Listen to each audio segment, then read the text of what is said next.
pour nous aider à être plus amplement informés de ce qui a retenu l'attention de nos confrères de la presse écrite, Kodovi Ametonou. Déjà prêt à nous faire le point de sa Colette. Kodovi Ametonou, bonjour. Bonjour Joël Lutondi, bonjour également à nos amis téléspectateurs, surtout à nos confrères qui font quand même le devoir de nous faire parvenir tous les jours, et ceci au quotidien, 7 jours sur 7, la une de leur parution.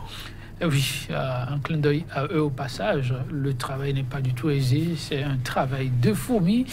Quand je viens avec nous, ils sont là, au rendez-vous. Pas tous, j'imagine. Pas tous. La moisson. La nouvelle tribune est toujours en manque dans les kiosques et également avec nos sur au plateau.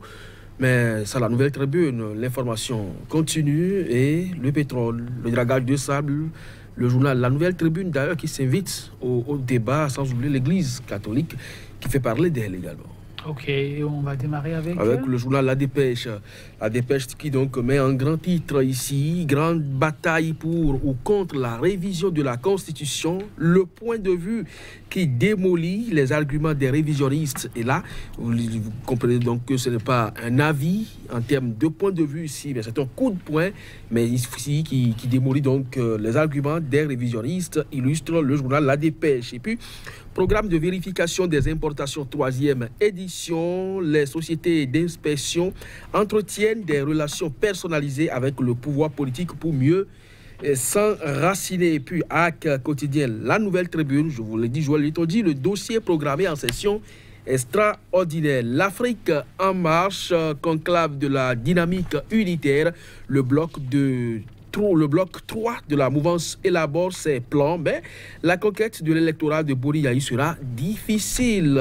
Fait remarquer l'Afrique en marche qui continue, mise en place de l'UAGAP par le Conseil des ministres. Patrice Talon crée des dépenses à l'État au moment où des enfants non évacués meurent sur place. Et puis, épilogue du dossier Nouvelle Tribune, la HAC entend programmer une session extraordinaire à cette fin. Le Nouvel Observateur, et là l'Église s'invite, nouvelle du clergé catholique, la liste complète des nouvelles nominations à l'archidiocèse de Cotonou. Campagne cotonnière sous le régime Talon, la face cachée donc des productions. Et puis Conseil des ministres du mercredi 27 juin, toujours à la une du Nouvel Observateur, le coordonnateur du programme national de lutte contre le paludisme et son adjoint relevé. Le quotidien Matin Libre, recherche et exploitation de champs pétrolifères, Talon en phase avec la vision de Boni Yayi, la rupture également convaincue de l'existence de pétrole au Bénin, et puis réforme politique, les propositions de dynamique unitaire. Puis le journal Nouvelle Économie, classement des pays africains par PIB en 2018, le Bénin 32e sur 54 avec 4 820 milliards de nos francs CFA. Nouvelle expression, Conseil des ministres, mesures urgentes conservatoires pour une meilleure gestion des carrières de sable. La lutte contre la corruption emporte le coordonnateur du PNLP. Et puis le gouvernement engage 400 jeunes dans l'entrepreneuriat agricole. Le journal Point Média, Conseil des ministres, des mesures conservatoires pour une meilleure gestion des carrières de sable. Grave irrégularité dans les financements du PNLP. 56 milliards, 56 millions du moins, 540 000 francs CFA à justifier, 8 millions 4 000 francs CFA à rembourser, le coordonnateur et son adjoint sur la sellette. Soit du chef de l'État de changer l'image du Bénin, et ça c'est une bonne nouvelle. Les Béninois n'en demandaient pas mieux, constate le journal. Et puis conférence de presse de l'ABE, c'est bien sûr l'agence béninoise de l'environnement, Joël Lutondi, l'usine chinoise Yunken suspendue jusqu'à nouvel ordre. Merci Kodovi Ametonou. Que de titres concentrés à la une de Point Média. C'est des sujets ayant retenu mon attention qui se retrouvent tous à la une de ce quotidien. Eh bien, nous allons commencer donc avec Point Média, gestion des carrières, des mesures conservatoires finalement prises par le chef, en tout cas le gouvernement.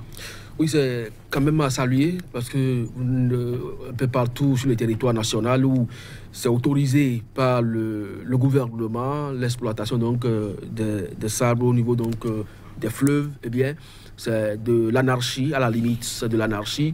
Les infrastructures routières sont dégradées, sans évoquer la pollution environnementale et sonore qui se note un peu partout donc, sur ces sites. Je crois que prendre une mesure pour réglementer un peu la situation, ça vaut la peine. Et il faut saluer donc cette action du gouvernement, même si c'est trop tard. C'est vrai qu'il y a une étude qui est commanditée sur donc, la gestion qui est faite actuellement donc, de nos carrières. L'étude n'a pas encore rendu ses résultats, mais néanmoins, on a pris quand même des mesures préventives pour éviter la saignée. Seulement, il faut que tout ça suive, parce que les autorités locales sont donc mises à contribution, mais quand on sait très bien que ces carrières rapportent également de l'argent pour les conseils communaux, alors il faut quand même que, de façon régalienne, l'État s'auto-saisisse donc de ce dossier. Oui, un autre dossier à la une de Point Média, mais relayé aussi par bien d'autres canards. Il s'agit de la situation financière du PNLP, le Programme national de lutte contre le paludisme.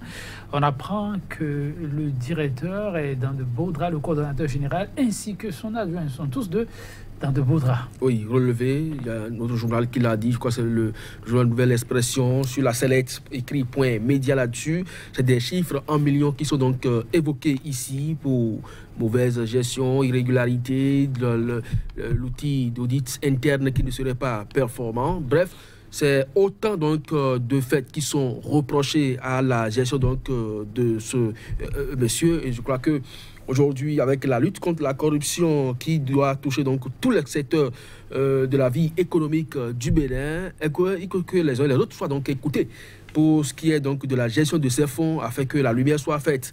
Maintenant, la chasse aux sorcières, c'est ce que nous avons toujours déploré ici. Il ne faut pas poursuivre pour poursuivre, il faut poursuivre dès que donc cela s'avère. Et là-dessus, il y a beaucoup d'autres structures sanitaires que l'État doit donc pouvoir auditionner. Et on attend de voir les jours à venir. Si cela ne se fait pas à temps, eh bien, on peut donner de la voix, les citer énormément pour quand même attirer leur attention sur ce qui se passe à ce niveau également. Oui, que je viens maintenant, l'attente c'est également au niveau de l'usine qui pollue l'environnement et dénoncée par plus d'un canard. Entre-temps, là, nous apprenons que les autorités ont fini par prendre leur responsabilité. Oui, nous l'avons demandé sur ce plateau également. Nous avons donc embauché la trompette, au même titre que ces spécialistes des questions de l'environnement qui se sont donc empressés de dénoncer le fait. Aujourd'hui, la mesure elle est prise, bravo. Lorsque vous lisez par exemple à la une de l'Afrique en marche ou du Nouvel Observateur qui parle donc de la face cachée des productions cotonnières, vous devez donc réaliser, Joël Liton dit que nous ne sommes pas encore sortis de l'auberge. Là, parce que le bassin cotonnier aujourd'hui, c'est en même temps ce bassin qui dessert nos nappes phréatiques.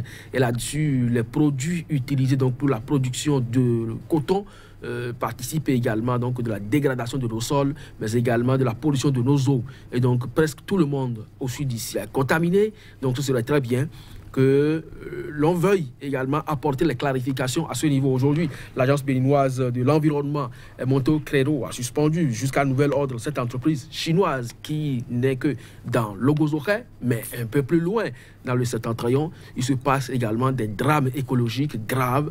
Mais il est aujourd'hui temps que l'on prenne donc les taureaux par les cornes. Oui, d'accord, cultiver le coton pour l'économie, mais à quel prix pour la santé ? Oui, à quel prix pour la santé? Une interrogation souvent négligée, hélas, par les autorités. Les appels incessants, heureusement, ont commencé par faire tache d'huile, que devient métonneau. Un autre sujet sur lequel on attend beaucoup de réactions des autorités, plus précisément celui chargé de la régulation des médias, et c'est bien ce que nous apprenons par nos confrères par ici, la RAC, qui entend programmer une session extraordinaire. D'autres sont carrément affirmatifs. Oui, il le faut, puisque avant-hier, je crois qu'on avait évoqué le sujet. Est-ce que la RAC n'est pas en train de violer sa propre décision, puisque un mois après, elle doit donc pouvoir connaître donc du sort du journal La Nouvelle Tribune. Aujourd'hui, on apprend donc à la clôture de la session ordinaire. Le sujet n'a pas été évoqué, mais le président a rassuré les acteurs des médias de ce qu'il convoquera d'ici peu une session extraordinaire pour connaître donc du sort du journal La Nouvelle Tribune. On le demande vivement, on le souhaite.